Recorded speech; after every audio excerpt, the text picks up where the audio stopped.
Buenas tardes, nuevamente el profe Carlos. Hoy vamos a hacer una experiencia totalmente diferente. Esta clase corresponde al día viernes 3 de abril del 2020, donde vamos a primero realizar una técnica de base para una cajita que encontré. Vamos a empezar a reutilizar las cosas que tenemos en la casa que a veces desechamos o botamos. Vamos a crear un cofrecito con esta caja. Es una caja de un celular, entonces que requiere darle primero una base negra y vamos a hacerle algunas aplicaciones que hemos venido ya trabajando en ejercicios de pincelada. Entre tanto que nos vaya secando este elemento, lo que vamos a hacer es trabajar para algunos alumnos que están tomando carboncillo. Les voy a hacer algunas instrucciones para que vayan también igualmente que los de pincelada trabajando en su casa. Entonces arrancamos con esto. Mientras nos seca el color negro, vamos a trabajar la parte de carboncillo con los otros alumnos. Ya tenemos la caja lista.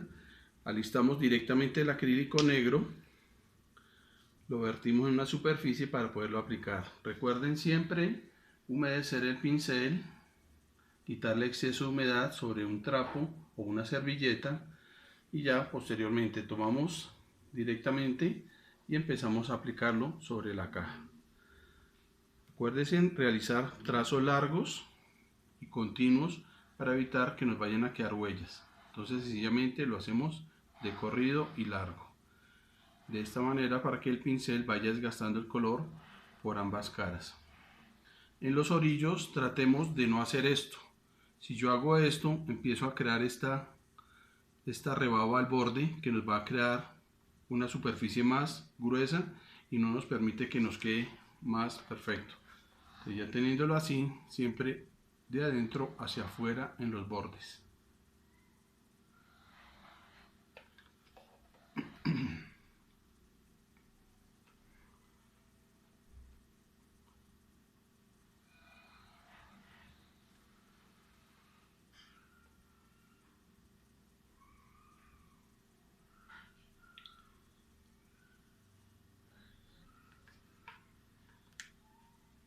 De adentro hacia afuera.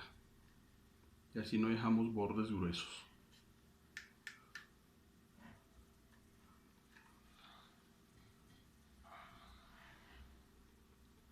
También podemos pintar botellas. De la misma manera, le hacemos una limpieza general con alcohol. Si hay posibilidades de pronto de aplicarle una capa de laca mate transparente, que sería un sellador, lo podemos hacer después de aplicar el alcohol y que esté seco, de tal manera que nos va a crear una capa de adherencia entre la botella y la pintura para evitar de que posteriormente nos vaya a dañar. Vamos acá a sacar estas partecitas que son las que después nos van a servir para aplicar algunas joyas, anillos o relojes si queremos.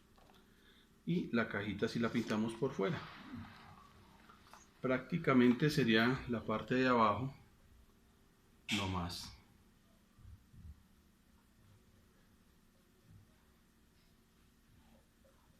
Porque al cerrarla, toda esta otra parte blanca nos puede quedar libre.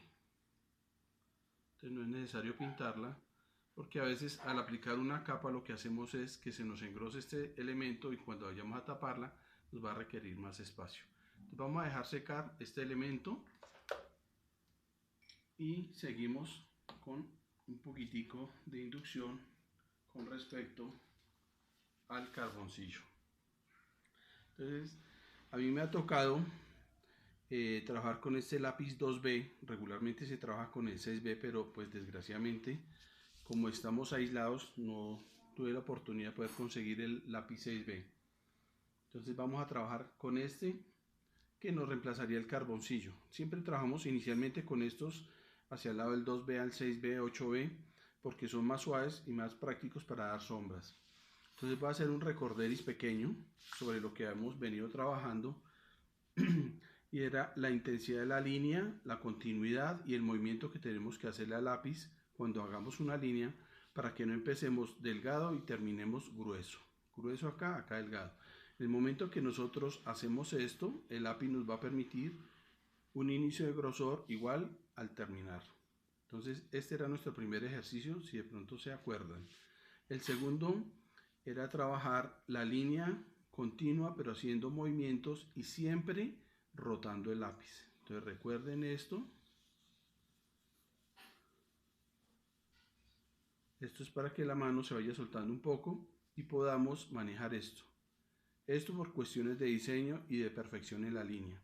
Otro ejercicio que hicimos fue cuando practicamos fuerte haciendo harta presión y a medida que vamos avanzando más suave, igualmente vamos siguiendo el ejercicio de la rotación del lápiz, quedando acá más oscuro y acá muchísimo menos. Y empezando delgado, suave y posteriormente aplicándole más fuerza hasta que nos quede más oscuro. Acá quedaría al contrario. Consecuente a esto, trabajamos unas barras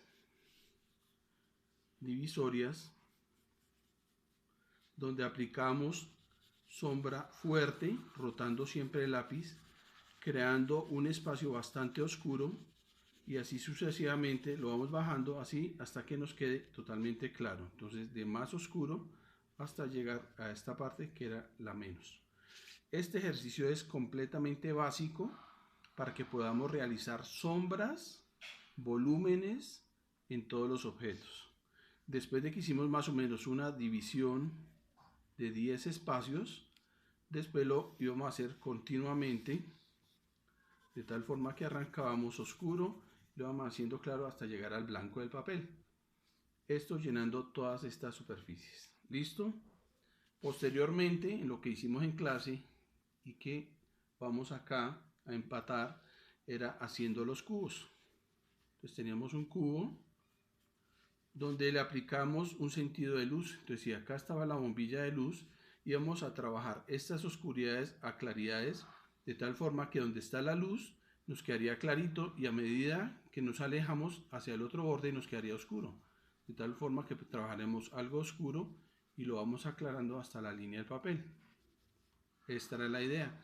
Luego estas partes de acá y de acá serían las más oscuras. Entonces trabajamos de oscuro a claro.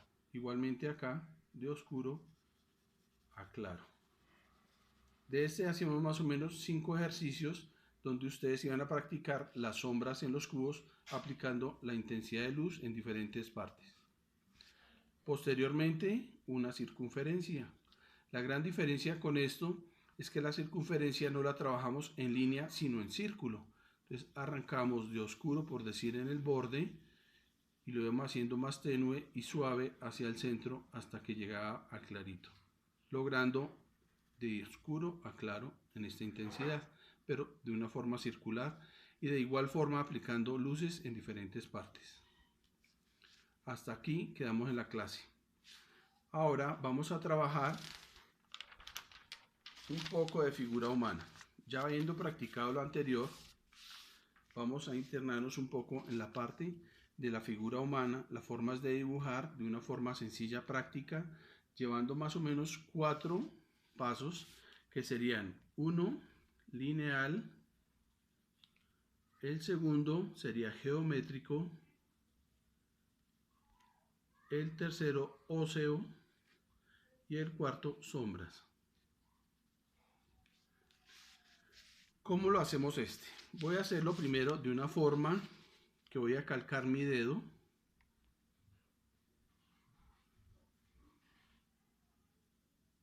de esta manera. ¿Qué sucede? Si nos damos cuenta, al calcarlo, el dedo ya tiene algo de estructura. ¿A qué me refiero? Que voy a hacer un dedo y no me va a quedar así soplado como si fuera un globo, sino que tiene algo de estructura. ¿Por qué tiene esa estructura? Entonces vamos, esta parte sería la lineal. Si nos vamos a la parte geométrica, es de qué forma a nivel geométrico logramos unas proporciones exactas y unas medidas para poder hacer un dedo o cualquier otro elemento sin que se nos vaya a distorsionar en tamaño. Pues sencillamente hago líneas rectas de esta manera. Esta es parte geométrica. Si hay unas acá protuberancias, las vamos a delinear. Esto nos ayuda a seccionar. Entonces nos damos cuenta que hasta acá va un hueso, acá otro y más o menos acá iría el otro.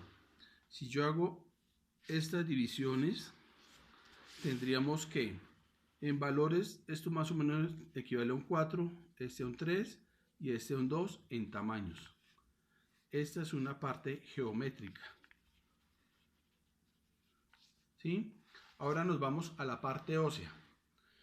¿Qué nos ayuda la parte ósea y la parte muscular en un cuerpo? A que haga existencia de estas partes que se salen.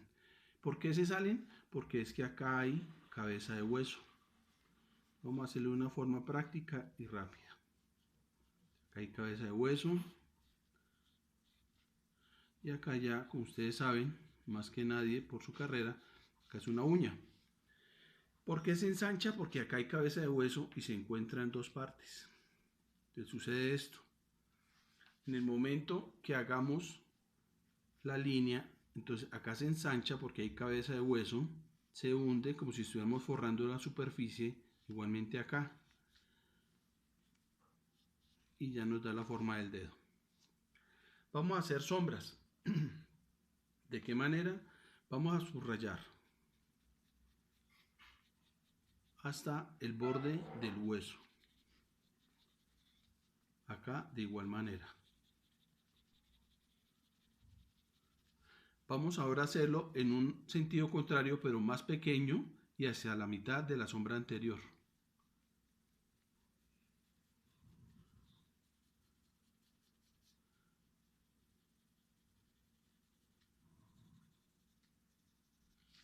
Y ahora lo vamos a hacer más cerca aún y con un poquitico más de fuerza. Y a la mitad de la sombra anterior. Entonces cada vez vamos reduciendo la sombra a la mitad de la anterior. Si yo paso en este momento el dedo haciendo algo de trampa, ya nos damos cuenta que el dedo va cogiendo algo de volumen. Posteriormente ya es empezar a darle las cualidades donde está la uña y lo vamos perfeccionando un poco más. Acá vienen estas pliegues o arruguitas que tenemos acá y lo mismo acá, que son la unión de la cabeza de los huesos. Nos va quedando un poco más oscuro y acá ya perfeccionamos con la parte de la sombra de la uña.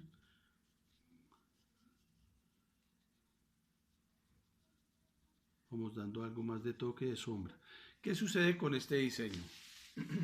Si lo vemos un poquitico más lejos, ya nos damos cuenta que se va formando las sombras y hemos llevado un proceso de 4 pasos.